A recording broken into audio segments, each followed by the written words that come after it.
Are you thinking about going on a sabbatical but have no idea what you want to do? Or you're kind of stressed about it because you know you'll be spending a lot of money to create this free time for you? Well, if that's you, stay tuned in because I'll be going through some awesome ideas of what you can do on your sabbatical.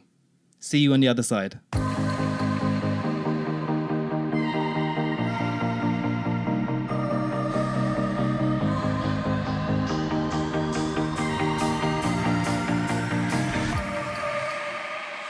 You don't have to wait until you reach financial independence to start enjoying your life. You can do that much earlier and start living a life that you love and that's true to you. Welcome to Freedom Before FI. Using FIRE and life design techniques, we help you create freedom on your way to FI instead of waiting until you're retired to do the things that light you up. I'm your host Greg, a FIRE movement and life design enthusiast. If you're itching to get freedom now, then let's do this.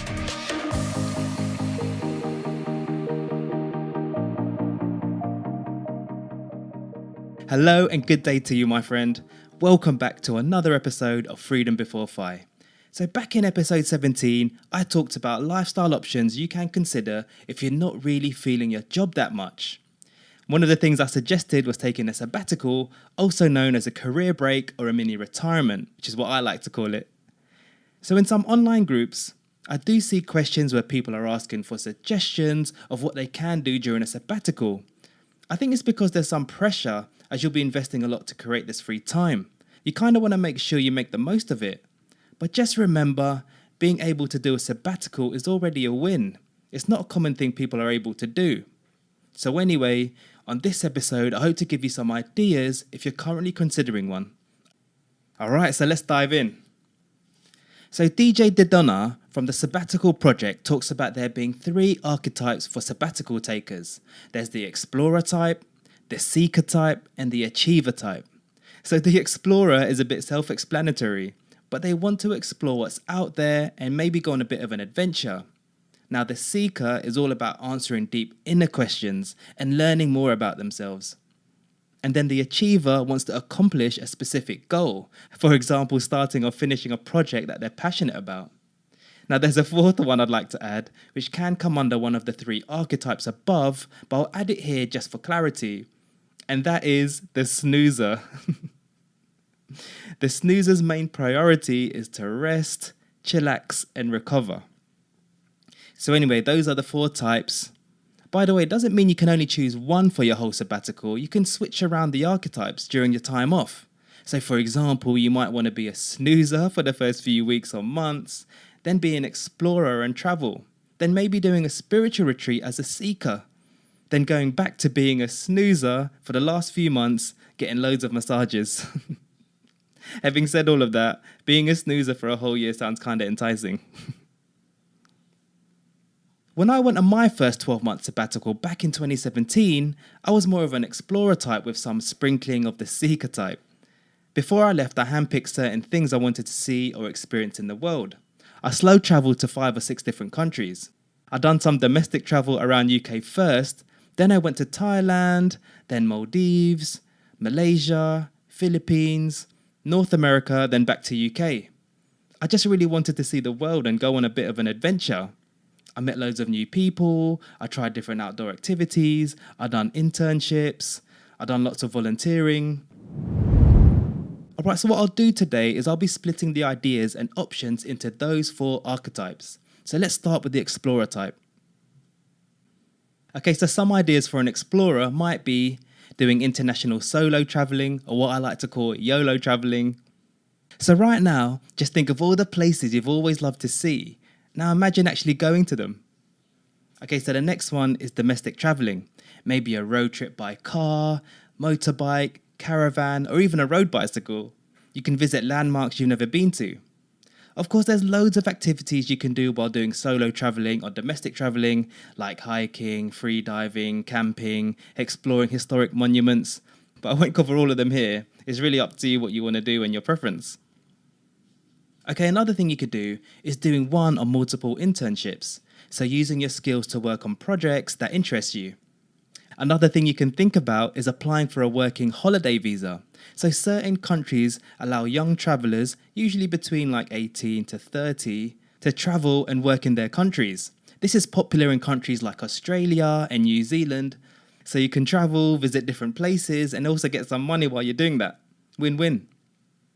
Another thing you could do is join a digital nomad program. Companies like Remote Year let you travel and work remotely with a group of like-minded people for up to 12 months. Another thing you could do is trying new hobbies. Like, was there a hobby you've always loved to do but never had the time because of full-time work? How about learning something new?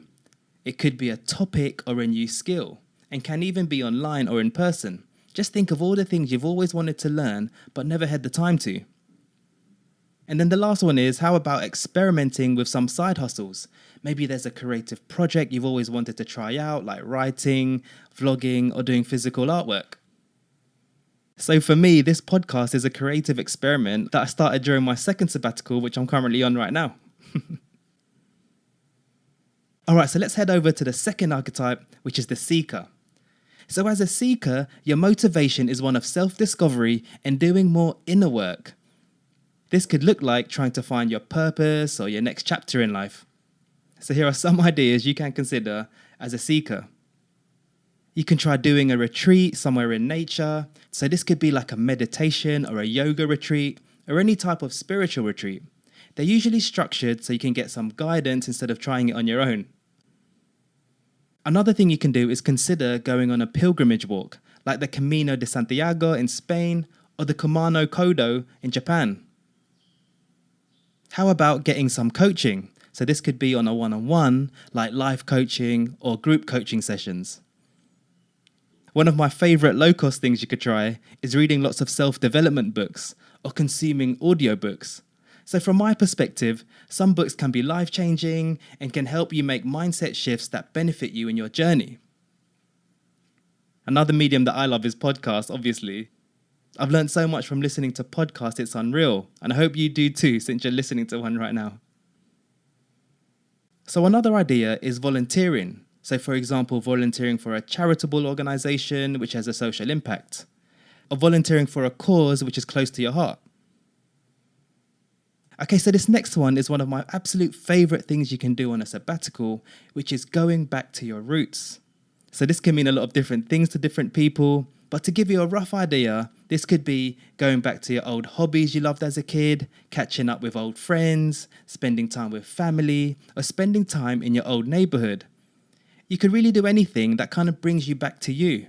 So ever think about it now, what kind of things would bring you back to you? So for me, going back to my home country or my place of origin, being the Philippines, coming from UK, was something that helped me get back to my roots. And I was able to catch up with family, go to places I went to when I was a kid, eat some of the food that I loved when I was young. So that really helped me go back to my roots. Okay, so the last idea under the seeker type might be a little bit unconventional, but it's quitting something. So you can quit something that's not serving you to make space for something new. So for example, this could be quitting your current career, quitting a side hustle or a business, or it could be quitting a location, and you might decide to relocate somewhere else. Essentially, it's making a transition in your life to something more aligned to you and your values. Okay, so let's go to the third archetype, which is the achiever. Here are some ideas. So the first one is starting a business or side hustle. Maybe there's a business you always wanted to start or sell your skills as a service. Another thing you could try is going back to school or university. So for example, doing a master's or doing a degree in something completely new as part of a career change. Another idea is competing in a sporting event like a marathon, a Tough Mudder, a triathlon, an Ironman, and those kinds of things. Another option is learning a new language. Or how about getting fit or trying to get shredded? The last idea here is creating a piece of art. So this could be writing a book, or maybe being commissioned to paint or sculpt something, or even building your own house, which is something that I'd love to do one day and it's on my bucket list. So one thing to watch out for with the achiever type sabbatical is there's a danger of just swapping out one full-time work with another, like a business which would likely even take even more of your time. So just don't forget to throw in some rest in there as well. Speaking of rest, let's go on over to the fourth and last one, which is the snoozer archetype. the random one I added. So this one's either really easy to do or really difficult, because some people can just sleep in all day. I'd love to do that. I'd love to be able to just sleep in all day, but my body just doesn't let me. I always feel I need to do something like exercise, work on a project, or do something with family. So massive credit to you if you could just sleep in all day. All right, so let's look at some rest ideas. So you can do things like go on a spa retreat or get a spa package, doing meditation or breathwork exercises, go nature bathing, which is basically going for a walk in nature, or just stay in, watch movies, eat snacks, which is one of my favorite pastimes. I just love a good old packet of potato chips, or crisps is what we call it back in UK, while watching a good movie or series on Netflix. Another idea is just hanging out with friends. Have a good laugh over a pizza or a drink or something. Or how about doing some therapeutic but low effort tasks? Of course, this might look different from one person to the next, but you could try doing things like light gardening, light housework, anything that's completely different from your full-time work, but something you kind of secretly enjoy. On that subject of light housework, you can even try something like decluttering, like organizing your stuff Marie Kondo style. This can really help mentally. As they say, clear desk, clear mind. Another option is, how about just not doing anything? They say being bored can be a good environment for creativity. Like sometimes for me, when I want to have a break, I just go out for an easy walk and sometimes some ideas just pop in my head. Anyway, the last thing on this list is, how about trying anything that just relaxes you? Like for me, it's drinking jasmine green tea or chai tea lattes, chilling in a coffee shop, or listening to lo-fi beats with good quality earphones. I don't know, there's something about listening to clear, crisp bass lines that just like relaxes me. Okay, so those are the sabbatical ideas. I hope that's given you some inspiration for your own one. Please feel free to send me an email if you want any more tips, and I'd be more than happy to help you out. Okay, so let's have a quick recap. So basically, we talked about there being 4 archetypes to help you plan your sabbatical. Well, there's technically 3, but I added a random one. So those are the explorer, which is someone who wants to explore externally, like go on an adventure and see the world. Then there's the seeker, who wants to explore and find answers internally, like if they want to find themselves. And then there's the achiever, who's someone that wants to accomplish something, whether that's write a book or start a business. And then there's the snoozer, who's someone who just wants to rest and chill. And just remember, you can switch between them during your sabbatical to give you some variety. We then talked about a number of ideas of what you can do under each archetype. If you think this episode would help a friend, please don't hesitate to share it with them. The show notes can be found at freedombeforefire.substack.com.